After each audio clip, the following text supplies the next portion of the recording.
And at the end of it, he said to me, "You are a salesperson. This is all about storytelling." And I will never forget that, because I realized that to sell anything or to do anything, it's all about telling your story. And stories are what we all love to hear.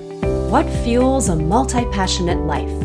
I'm Jessica Wan, and in this podcast, I interview people who straddle two completely different worlds. I call them ampersands, and we are collectively designing the Ampersand Manifesto.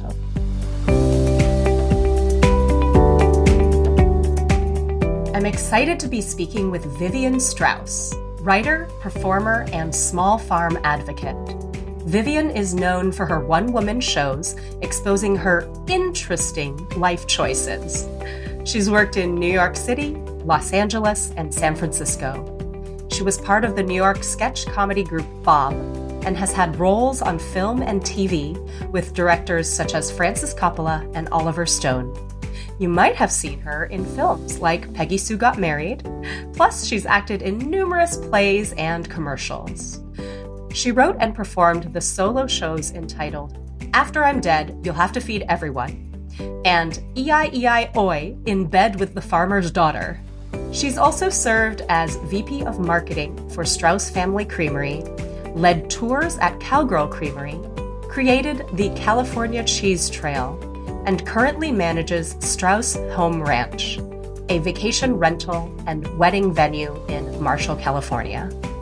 Vivien, welcome to the show. Hi, thanks for having me. Glad to be here. You grew up on a dairy ranch, the daughter of Jewish immigrants who fled Nazi Europe in the 1930s and 40s. When you were a child, what did you envision adult life, and specifically working life, to look like for you? I think the biggest thing for me was to go find a sidewalk.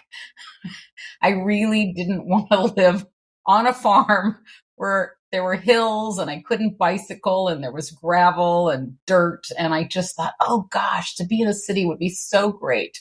That's as far as I got. And did that propel you to cities like New York and Los Angeles? Well, I started out by thinking, well, I'm a small town girl, so let me go to a small school in college.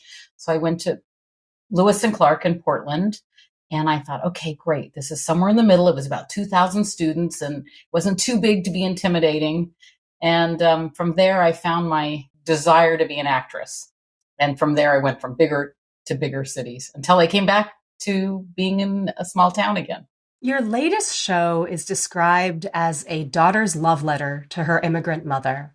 You performed it 17 times to a sold-out audience, and you'll be taking it to the New York City United Solo Fest this fall. What do you hope people take away from this show?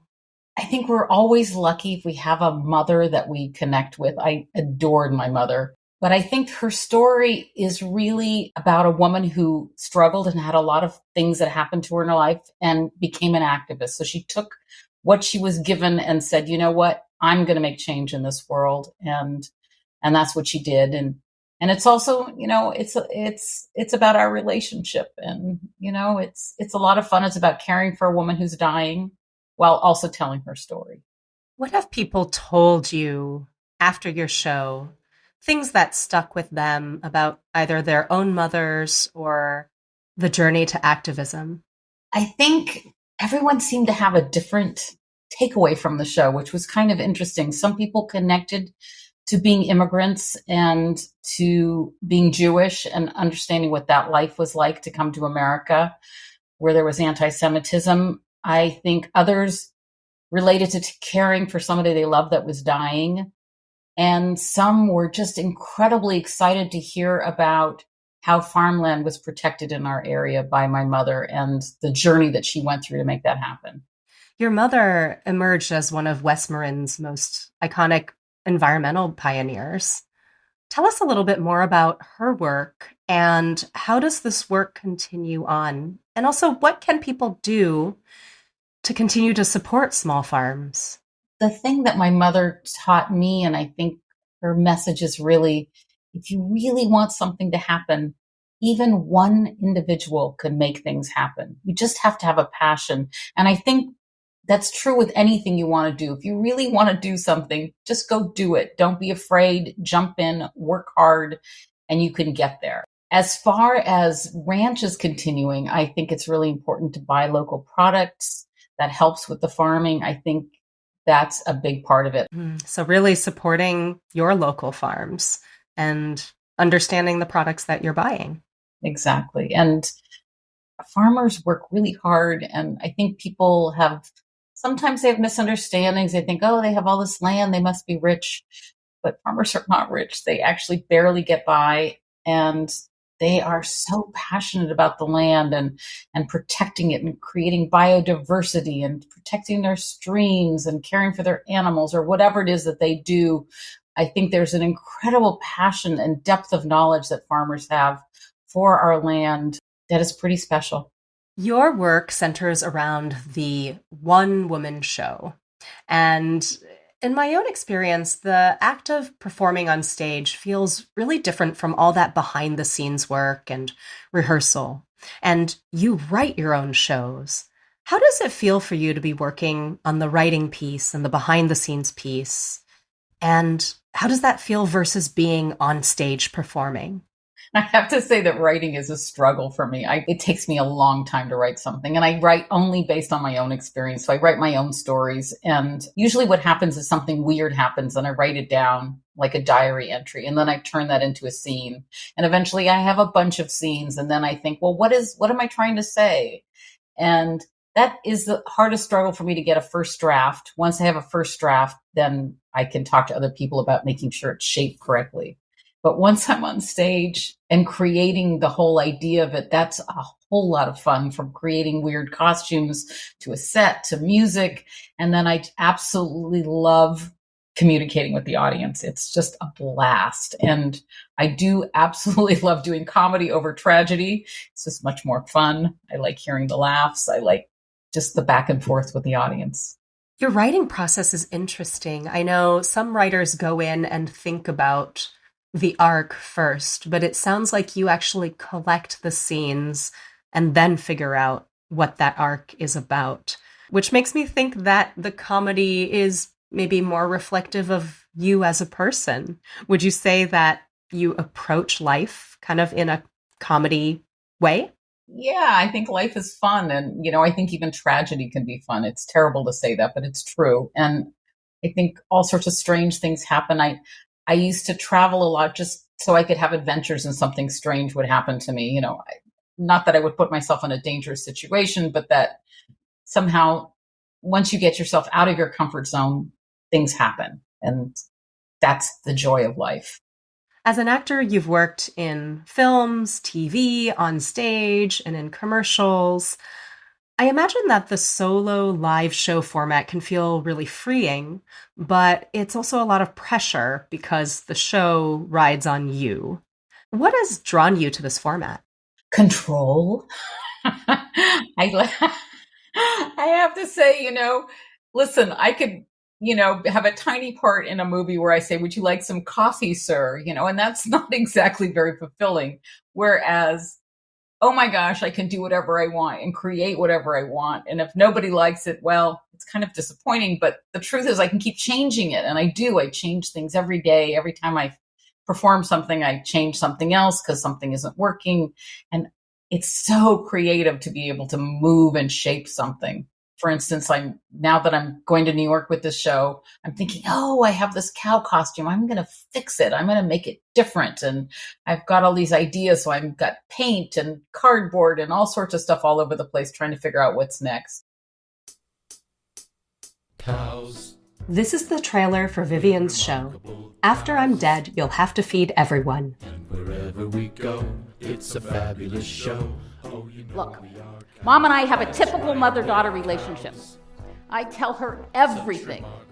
I ask her nothing. Can dance in a row. We are lovely and slow.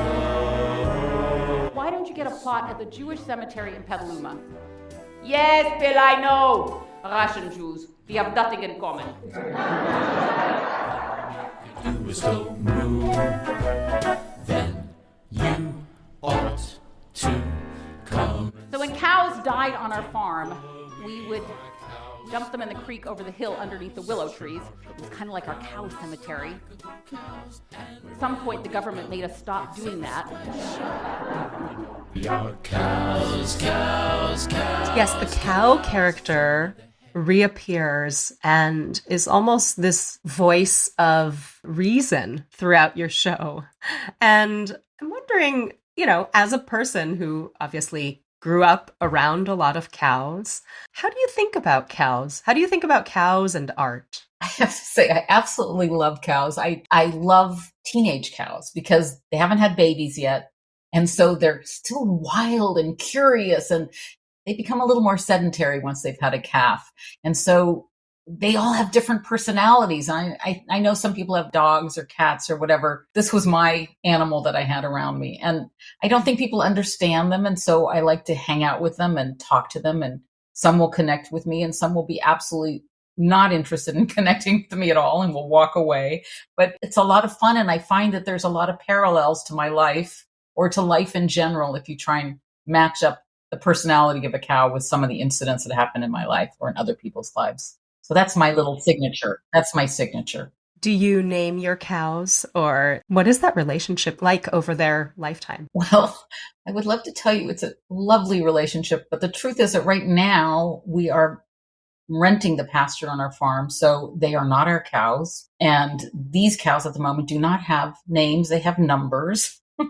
But, I recognize them by their numbers and their spots and their personality. And they usually come when they're about 7 months old, and they're gone by the time they're like a little over 2, because they go off to be impregnated. So they don't stay on our place. So it's bittersweet. I create a relationship and then they're gone. I try and take it for what it is. And as cow teenagers, I guess that would kind of be like their high school years. Exactly. They're wild. They don't think very well. And they're just sort of like enjoying life without feeling any consequence. And they love to eat. So they eat a lot. Talking about eating and cows, let's talk about cheese. How did the California Cheese Trail come to be?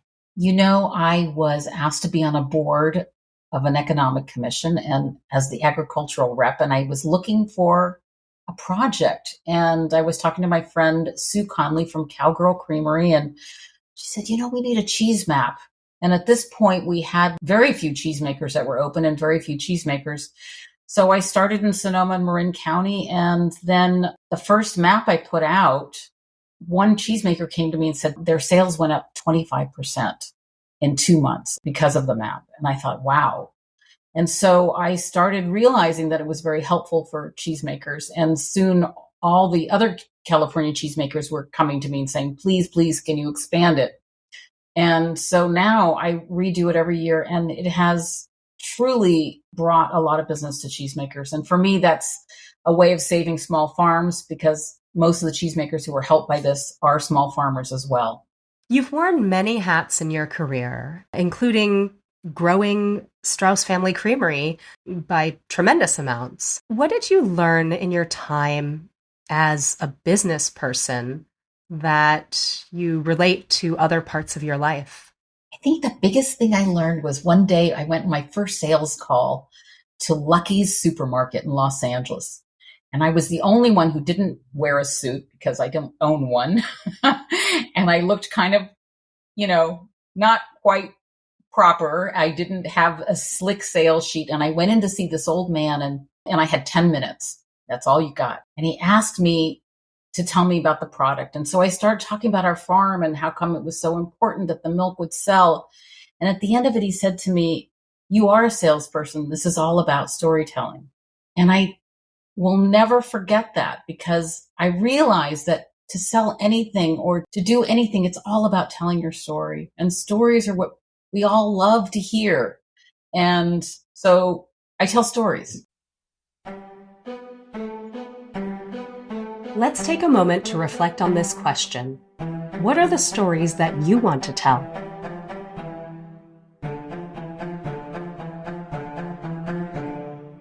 Outside of hosting this podcast, I partner with leaders in the workplace as they rise up.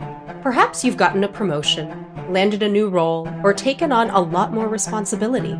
and you need a trusted sounding board to support you as you support your team. I coach individuals and leadership teams to rise to the challenge with my ampersand blend of analytical and creative. If any of this intrigues you, reach out to me at jessicawan.com. Now, back to the show. What do you think ties together all the different facets of what you do? I think, we are a combination of all the things that we have been given in life. I had immigrant parents who fled Hitler, so that had an impact on me. I grew up on a farm. That had an impact on me.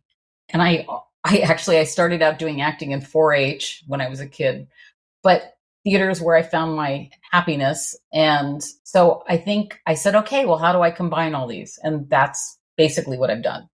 I found the 3 facets of my life and said, okay, how do we put them together? You continue to find ways to weave them and combine them. I do try. You saved your family farm. You completely refurbished the home, the barns, the fields, pivoting first to a vacation rental and then a wedding venue. What does it mean to you to have your family ranch live on in this new capacity? I think for me, I love meeting all the people that come to our ranch. I think it's a way for us to share it. To me, also, the most important facet of the ranch is the farming itself. So for me, that is the most important thing. We do all of this in order to save the farm and to protect the land and to do as much as we can. I'm always working on doing more planting, creating biodiversity, fencing off creeks, and trying to do things that are good for the land itself. So it's meant a lot. I think my parents would be shocked how beautiful it is now. And it was always a beautiful place, but we've been able to keep all the buildings intact, which is really great. And I get to work with my brother and I have a blast. What does it feel like to return home? You went out to all those places that have sidewalks and you lived that life and now you're back. Well, I found a way to combine them because I actually live in Petaluma and then go to the ranch. I do have a sidewalk. So I got my sidewalk and I can have the ranch. So that's how I figured it out, sort of live in a town that's close by without living on the ranch itself. I loved living in all those cities and I do love visiting them, but I think I am still a farm girl, and coming home was a big decision. I left Los Angeles knowing that I was sort of giving up on the big dream of the Hollywood dream. Yet at the same time, I also realized that it was up to me to create my acting life and for me that I had to continue writing, so that if I wanted to create a world for me to do what I wanted to do, I have to do it myself. And that's what I've done. And no one in the world can tell these stories. We all have our stories. You share a lot of vulnerability in your shows. What does that bring out from the audience? I think it always helps to know that other people are going through things that you're going through, whether it be the death of somebody that you love and caring for them, because I know now a lot of people who are doing that. Or my earlier show where I ended up having a man who spoke no English, who I went on one date with, who came for dinner and didn't leave for 3 years, finding yourself in a relationship you really don't want to be in and figuring out how to get out of it. It was a comic, ridiculous thing of 3 years. I made a show out of it. And I think we all realize we make bad choices. And it's kind of fun to see somebody making those bad choices too. Yeah, it provides empathy, I think, for people.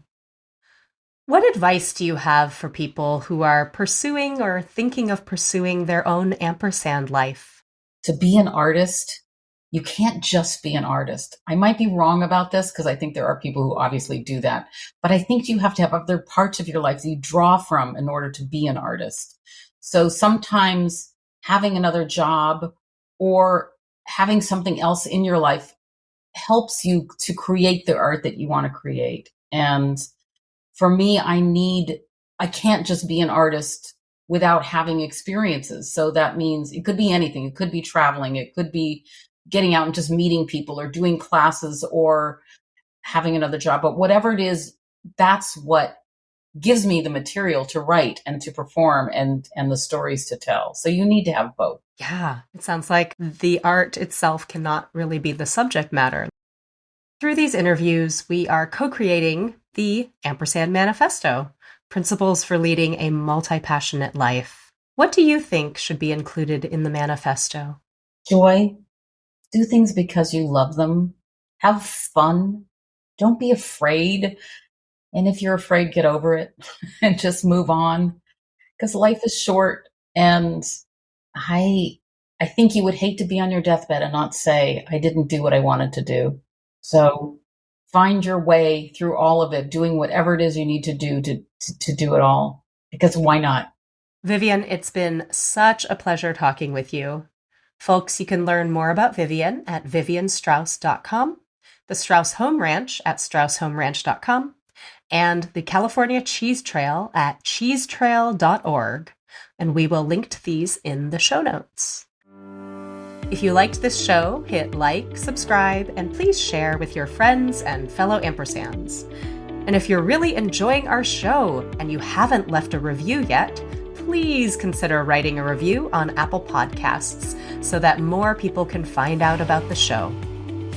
I had a chance to listen back on my interview with Vivien, and I wanted to share a few key takeaways. 1, I loved Vivien's anecdote about being a great salesperson because she knew how to tell a story. It's a powerful reminder that we all have stories to tell, stories that couldn't be told by anyone else.